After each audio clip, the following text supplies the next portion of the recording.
Here's a question that should change how you read Edgar Allan Poe's most famous poem. The raven only knows one word. Nevermore. That's it. It's not a prophet, it's not a demon, it's not the voice of fate.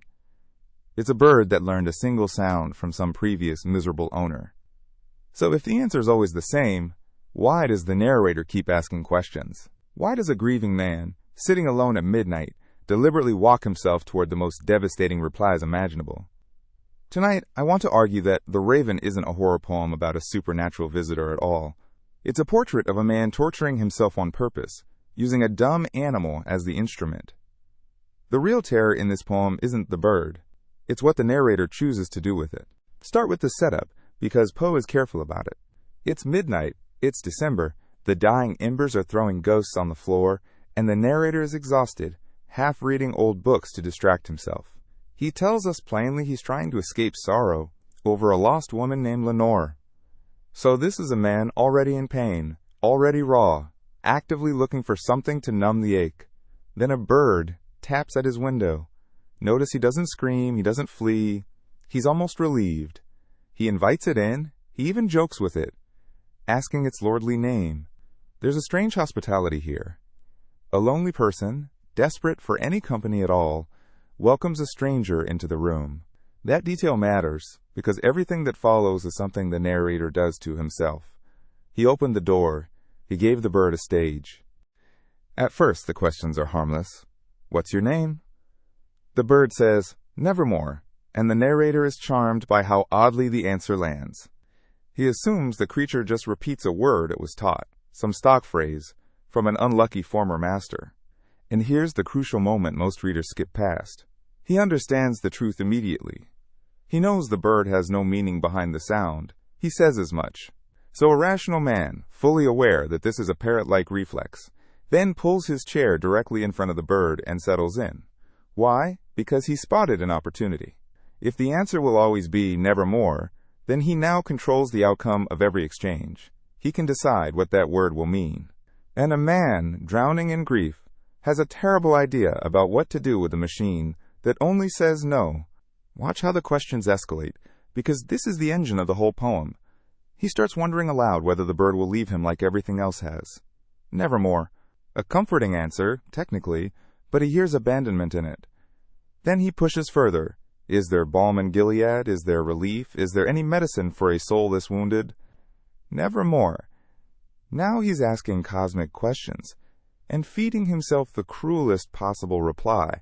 He isn't being ambushed by the bird. He's a prosecutor building a case against his own hope. And he's rigged the trial, so the verdict is always guilty. Each question is sharper than the last, aimed more precisely at the tenderest spot. This is what grief does when it curdles. It stops looking for exits and starts hunting for confirmation that no exit exists. The raven is just the echo he needed. Then comes the question he was always going to ask, the one the whole poem has been circling. Will I ever hold Lenore again, even in some distant heaven? He phrases it beautifully, calling her a rare and radiant maiden the angels named. And of course the bird says nevermore. Here's the thing that should stop you cold. He knew. He knew before he opened his mouth exactly what sound was coming. He deliberately shaped the single most important hope of his life into a yes or no question and handed it to a creature incapable of saying anything but no. That's not a man seeking an answer. That's a man seeking a wound. He wanted to hear the universe deny him reunion with the woman he loved, and he engineered a situation where he'd hear precisely that. It's the most self-destructive thing in the poem, and he does it with his eyes open. So why would anyone do this? Why manufacture your own heartbreak? I think Poe understood something uncomfortable about grief that we don't like to admit. Sometimes certainty, even devastating certainty, feels safer than hope. Hope is exhausting. Hope means every morning you wake up and have to lose her again. But if you can force the universe to say never, if you can nail the door shut yourself, then at least the suffering has a shape. At least it's finished. The narrator isn't looking for comfort. He's looking for an ending, and the cruelest ending is still an ending. There's a dark relief in being told the worst is true, because then you can stop waiting. That's the psychology under this poem. It's not superstition. It's a man who would rather be certainly damned than uncertainly hoping, and he uses a bird to sign the paperwork. Look at where the bird lands, because Poe chose the perch on purpose. The raven settles on a bust of Pallas, the sculpted head of Athena, goddess of wisdom, sitting just above his chamber door. Think about that image. A black bird of unreason, croaking one meaningless word, perched on top of the very symbol of reason and knowledge. It's dominating wisdom. It's sitting on wisdom's head. And that's exactly the narrator's situation. His intellect is intact, he's a reader, a thinker, a man who understands the bird is just repeating a sound. But his grief has climbed on top of all that clear thinking and taken command. Knowledge is still in the room, it's just been pinned under something heavier. Every time he looks at the door, he sees his own reason with despair squatting on its brow. Poe put the whole tragedy into a piece of furniture. There's a moment near the end where the narrator seems to try to break the spell. He leaps up and orders the bird to leave, to get out, to take its shape off his door and its beak out of his heart. For one line, it looks like he might fight back, like he might choose to survive this. And the bird says, "Nevermore." But here's what I want you to notice. He asked it to leave. He phrased even his escape attempt as a question the bird could answer, with no. He's so committed to being denied that he can't even demand freedom without secretly requesting refusal. The rebellion is fake. Part of him stages a struggle just so he can lose it. By now the pattern is total.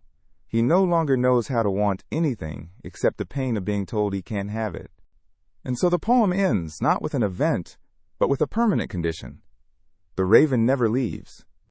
It's still sitting there, still on the pale bust above the door, and the lamplight throws its shadow across the floor. The narrator says his soul lies trapped in that shadow and will be lifted out of it nevermore.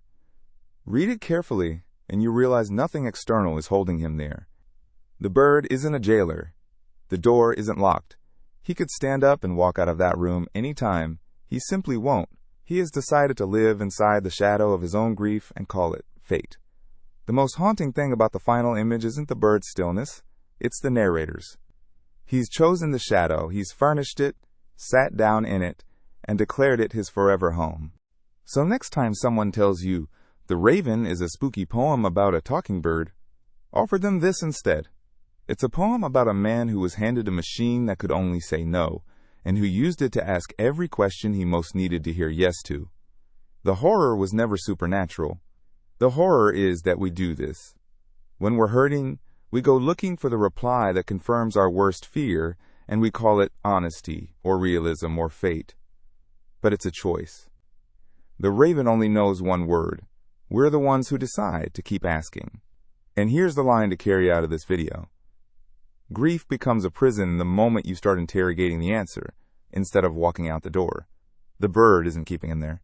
He is. And on some quiet midnight, so might we. Thank you for watching all the way to the end. If this gave you a new way to see the story, subscribe to Between the Chapters. A new literary deep dive lands every week, and I'd love to have you along for the next one.